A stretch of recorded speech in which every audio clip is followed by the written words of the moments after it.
もこんにちは。皆さんはアニメや映画の劇中に出てきた建物が手元に欲しい、それっぽいのを作りたいと思ったことはないでしょうか。裏版からフルスクラッチで制作したり、それこそ 3D プリントで製造することで実現可能ではありますが、今回はペーパークラフトを自作することで実現してみようと思います。また家庭用 PC で可能な範囲での作業に限定して制作してみます。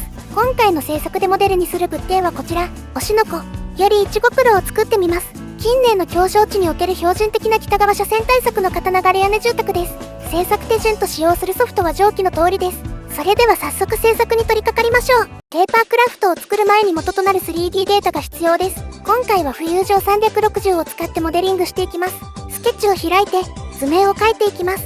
各階層ごとは 20mm でスケッチしていきます。今回制作した建物の展開図はブログにて公開しております。ご利用の方は概要欄外のリンクからブログへ飛んで、そこの中の PDF からご利用ください。上層階の窓とバルコニー用道を書き足していきます。正面のスケッチが書き終わったら押し出してボディを作ります。奥行きは 55mm にしました。多色ペタクラ投稿者様やメーカー品と合わせて使えるちょうど良い奥行きだったりします。バルコニー部分も作りましょう。コピペで2個作ったら側面のスケッチに入ります。1階部分が出来上がったら上層階も同じスパンにしたいのでコピペで繰り返します。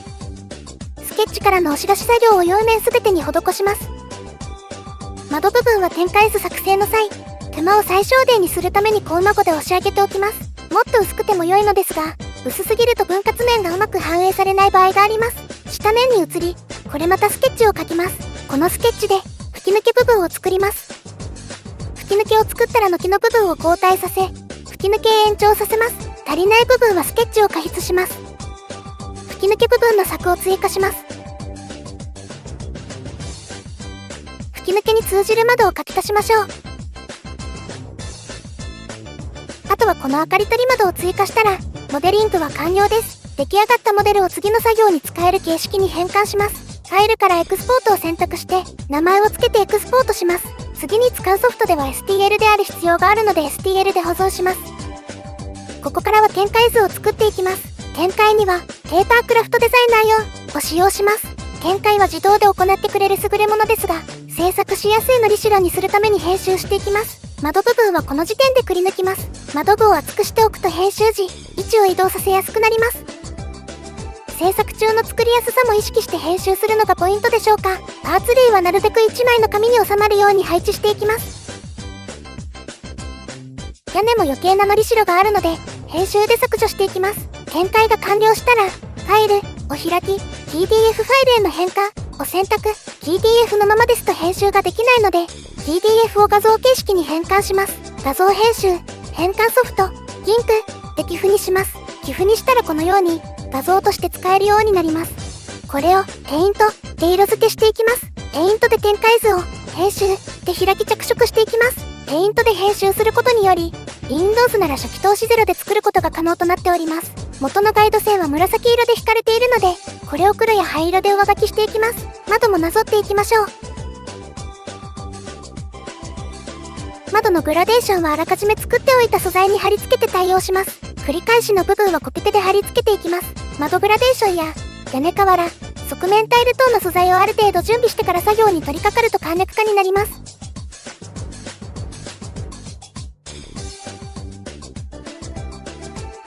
斜めの部分は直角三角形を使います。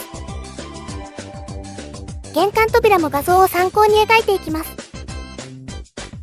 土台水切り部分も描いていきましょう。屋根も同じ要領で作っていきます。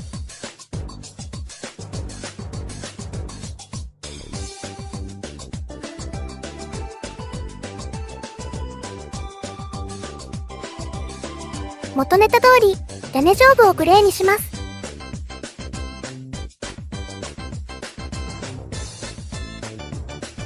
屋根素材が貼り付けしやすいように周りを緑で塗りつぶしておきます。吹き抜け部分も先に作った扉をコピーして貼ります。バルコニー部分は木目と経年劣化を再現したいので塗りつぶしは単色ではなく水彩を使います。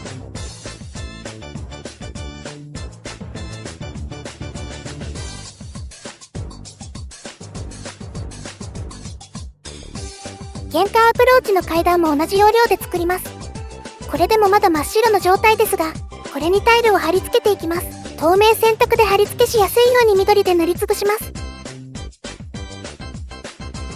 これまた事前に準備しておいたタイル筋と組み合わせれば側面は OK。吹き抜けとガレージも同じ素材で貼り合わせます。形になってきましたね。ここからはよりディテールを上げられるようなストラクチャーを増やします。ガスメーターなどそれっぽい素材を貼って裏側を賑やかにします。階層間のグレー帯も入れていきましょう。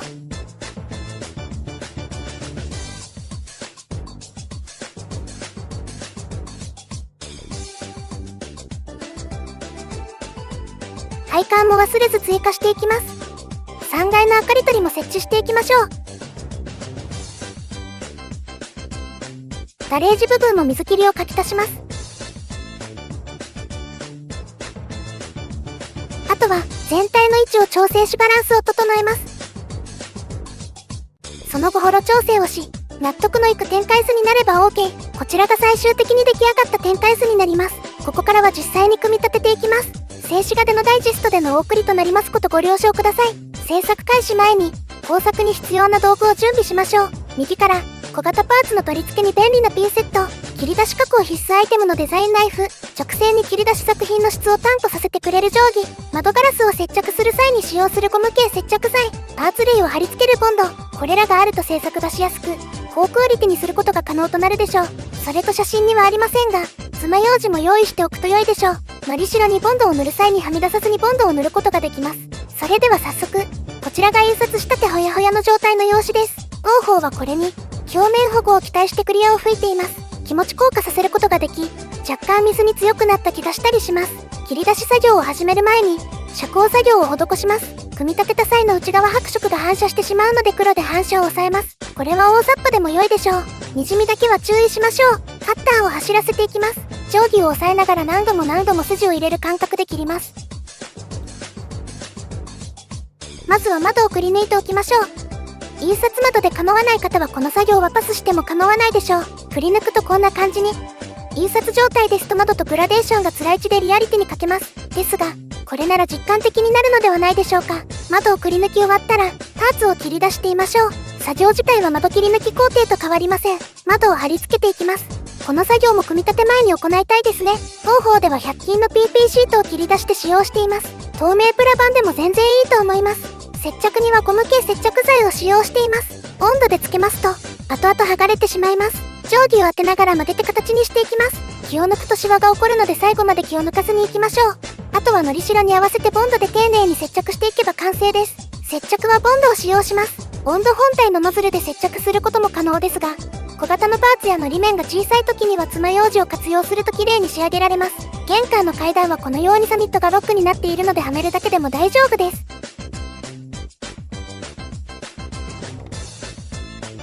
改めまして、こちらが完成したいちごプロでございます。どうでしょうか。劇中の建物と似ていると感じていただければ幸いです。こちらがレイアウトに配置した様子。周囲の建造物も自作することで作品を調和させられると思います。余談ではありますが、左の黒塗りした用具店と比較してみると、内部反射における建物への印象は大きいことが確認できます。